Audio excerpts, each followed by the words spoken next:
El primer día tendremos a Andrzej Olejniczak, músico polaco, pero que lleva más de 30 años entre nosotros.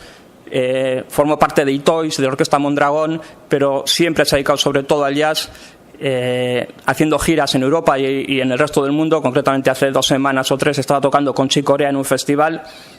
Y aquí, concretamente, ahora nos va a presentar una nueva visión de la música de Chopin, que la pasa por el tamiz del jazz, lógicamente.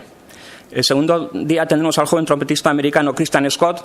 Es un músico muy actual, con mucho compromiso, tanto en lo que se refiere a compromiso racial, en lo social y también en lo musical. Él mezcla el jazz con el hip hop, con el trap, con el rock alternativo, haciendo una propuesta muy, muy actual.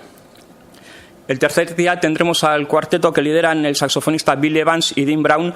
Son los representantes un poco del jazz fusión en el festival de este año, de la mezcla del jazz, el rock, el funky. Son músicos que han tocado con Miles Davis, con Herbie Hancock, con Marcus Miller, con George Duke.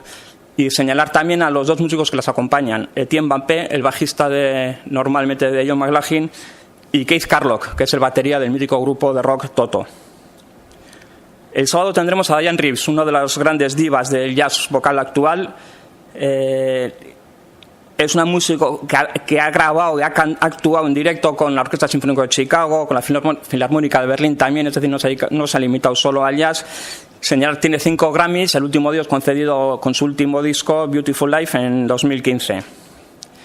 Y cerramos el festival con Chucho Valdés, el pianista cubano, que ya ha estado 2 veces en Getxo, 2005 y 2011 creo que es, con gran éxito siempre, fundador y líder de la mítica banda Irakere, uno de los grandes representantes del Latin Jazz y del Afro-Cuban Jazz, que también tiene 5 Grammys.